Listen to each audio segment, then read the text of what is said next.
But just kind of like quick background, I mean, how long have you been running for? So, I started running when I was in the Marine Corps, which was around 2014 to 2018. I mean, it's a part of the training itself. Once I got out of the Marine Corps, I swore I would never run again. It was not something I ever wanted to do. But in 2023, um, my friend and I, we had kind of had this thought like, hey, want to just give it a try. Ran 1 mile because I had to when I was in a class that I was taking. And then afterwards, I said, hey, I think I want to start running. I actually want to see if I can get good at running. And so me and him, he's like, okay, I'll run with you. And then we started 1 mile, 2 mile, 3 miles, and then went from 5K to half marathon to full marathon to ultra marathon. So seriously running the last 3 years. And I mean, it sounds like a lot from going from, oh, I don't want to run ever Yeah. again, to now attempting what you're about to do Mhm. the Saturday, which is running 100 miles at once Yeah. over the span of just 3 years. I mean, is that, do you know if that's a typical pace that people kind of go from, I don't really know about running to I'm doing ultra marathons? I can be honest, I'm not sure if that's even the smart thing to do. I don't know of many people who would jump. I think that's a really big jump. But I've, for the last 10 years at least, ever since I was in the Marine Corps, I've always been excited to do the hard thing. Whether it was going to school and getting my degrees, because school was hard for me, or it's something really physical in the gym or running. And something about running in general, it being really hard, but how great that I felt afterwards. And then being able to kind of tie that in with my religion and how I feel that it connects me to a higher purpose, to God. It's, to answer your question, I'm not sure if that's something most people do, but it is something that I've been called to do. And so that kind of ties in greatly to what I was going to ask you about, the religious tie to this Yeah. too. I know with that Facebook post that you made, you were talking about how you were going to, pray for others and take prayers for people and everything like that, and use that as a moment to connect with God. Yeah. And so I want to ask you, I know you talked over the phone about this a bit too, but what is it about running and your connection with your faith that is so intertwined? So I would say if you look at the fruits of the Spirit that it talks about in the Bible, there's some that are really important: self-control, having patience, and with running, those are things that you need. Self-control to slow yourself down, get into a rhythm, the patience to do something. 100 miles is a very long way, and I've never ran 100 miles, but for all the distances that I have run, you need patience. But when I'm in that mindset and I'm in the mode and I'm actually out there doing the thing, I feel so close to God. It strips everything away from you. From when you want to just relax, you want to just eat, you want to just take a breather, you want to slow down, you want to do anything but feel what you're feeling. And even though I do find running enjoyable, there is an aspect of it where you are suffering. I mean, if you ever ran 5 miles, 10 miles, 20 miles, it's not an easy thing to do, no matter how much you train for it. When you're pushing yourself, it strips everything away. And I feel like that takes away all the distractions, whether it's my phone, my watch, whatever that's going on in life.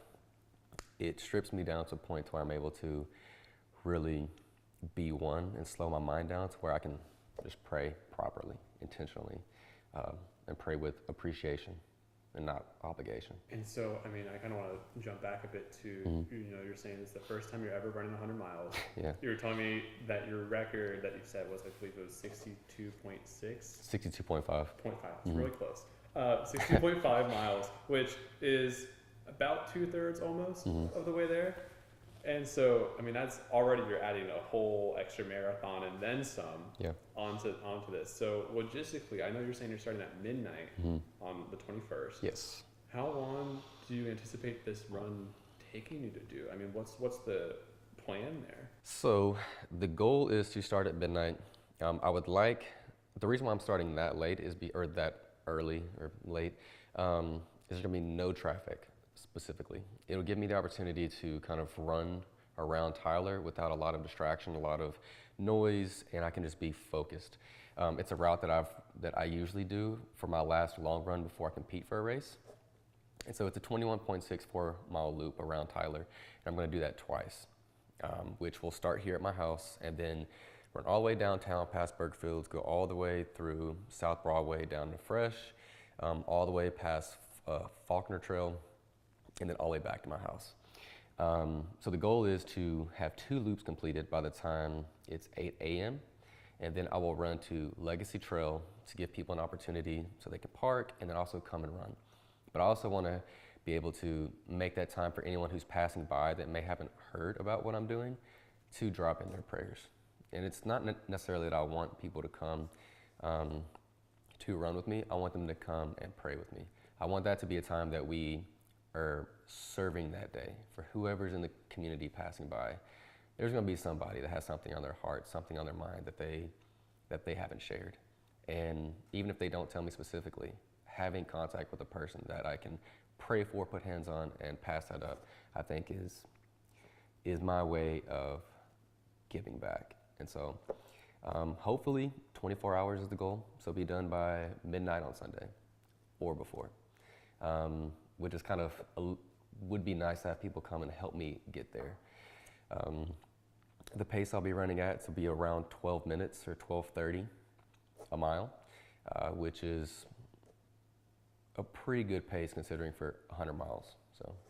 So we've talked about logistically how you're going to do 100 miles. We've talked about how you've been running seriously for 3 years. You did some in Marine Corps, vowed to never do it again, and here you are now doing it. We haven't talked though about your competition history as a runner. I mean, I know briefly we talked about, the fact that you kind of went up to like marathons, ultra marathons, things like that, but we didn't really talk about specifics of competitions. Yeah. So, you say you seriously run. Tell me more about what sort of competitions that you do that make it so serious. I had just finished a marathon 2 weeks ago, the Cowtown Marathon. It's in Fort Worth. I had a goal of, my fastest marathon was 3 hours and 41 minutes. And I completed this one in 3 hours and 31 minutes. So I beat it by 10 minutes. I've done 2 ultra marathons, both last year. Last October, did 62.5 miles. And that wasn't a time race, it was a last man standing race. So essentially, we had 140 runners. Everybody runs a 4.1 mile loop over every hour on the hour until there's only one person left. And out of the 140, I think I was 37th. And I think the person who did the most, he did 128 miles. So there's people out there who, kind of have the same mindset and passion for it that I do, and they've been able to take it to extraordinary heights. And the goal with this is to get there as well, but also remember why I'm doing it. And the bigger message is, for this kind of race, even if I complete it or not, it's God's glory and being able to give this back to Him and put the light on Him. It is cool, I think, to be able to say you've done 100 miles, but I think it's cooler to be able to actually share that message that people can relate to. And I think the most important thing is whether you come and run a mile or 2 miles or even walk with me for a few minutes, it's that you're there to worship. With your faith specifically, I know you're talking about how, running is your ultimate way of giving back. Yeah. What got you initially into your faith? I mean, why is your faith specifically so important to you, and how, what is it that's causing, or what is it from your faith that's causing you to push so hard? So I would say my entire life I've been a believer, but 5 years ago was when I really became a follower and actually following Jesus Christ. I would say I've had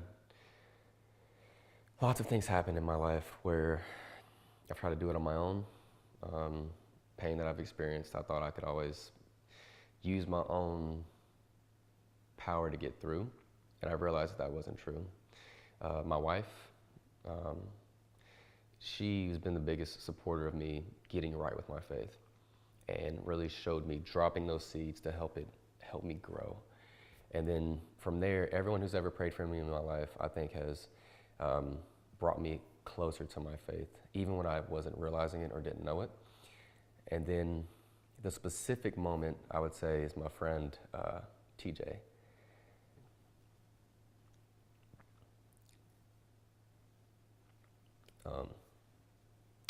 there was a moment, I've known him for about 7 years, and he was somebody, he's a lot younger than me, about like 5 years, but I saw him and how he was living his life, and he never once forced or pushed God on me, but seeing how he lived his life and the things that he was doing, I was always like, wow, how do I get like that? And he invited me to church one day, me and my wife, and I was never a singer in church. I would never sing. I would just kind of just be there. But he invited us to church, and he was singing in the choir that day. And he started to sing, and then I started crying. And I grabbed my wife's hand, and we started singing together. And that's the first time I ever sung in church. And I believe that is when I changed everything. And when I say me, I mean God gave me the power to change everything that day in that moment. And from then on, I've prayed for wisdom and joy and strength and courage, knowing when to be bold and when to be patient in my faith. And you ask, how does this tie in? But I think this is a moment that God has called me to be bold. And I think 100 miles is bold, but I also think that getting people to come and be active and share in the worship that I'm going to do is bold. So yeah. When we started talking about TJ, I mean, I could tell there was a moment where you're not to assume for you, but it seemed like you're getting a bit emotional thinking about TJ. Were you getting emotional thinking about that moment in church? It's that moment because I think that anybody who's ever gone through anything and you feel like you've had to do it by yourself, and then you've realized that there's people out here who truly just have a heart to serve and a heart to love. I just think about that moment, and if it never happened, where would I be right now? And I'm blessed to say that it did happen, and I get to give back, and I get to do that same thing. And I'm hoping Saturday that there is somebody who maybe isn't a believer that I get to pray on and show that, you know, when you love people where they're at, you can get them to where they need to be. And I think that's a motto that I try to live by, and I think that's the message that Jesus himself did. And yeah, I'm just trying to push that forward and bring the light to him. I think I've really asked everything I wanted to ask. So, I mean, is there anything else that I haven't asked you about specifically regarding, you know, this whole run and your connection with God and everything, just kind of this whole encompassing story? Is there anything that I haven't asked you about that you want to touch on or mention or anything like that? There's one thing I would like to share, and if you don't mind, it's just a short verse that it came up literally as you reached out to me, and a few minutes later, it popped up on my phone, and it's a verse. It's like off the Bible app. It comes in every day for the verse of the day, and it just happened to be right after you had reached out to me, and I thought this was amazing and it's wonderful how God works. But it's Psalms 105, and it says, "Give praise to the Lord, proclaim his name, make known among the nations what he has done, sing to him, sing praise to him, to all of his wonderful acts. Glory is his holy name. Let the hearts of those who seek the Lord rejoice. Look to the Lord and his strength, seek his face always." And I thought that was perfect for what I'm about to do, and for you reaching out. It just kind of ties everything together. And that verse wasn't written to us, but I think it's written for us even nowadays. So I just wanted to share that because I thought it came in at perfect timing. Great. All right. Well, thank you so much for talking with me. I appreciate it. Yeah, of course. And it's been a pleasure to talk.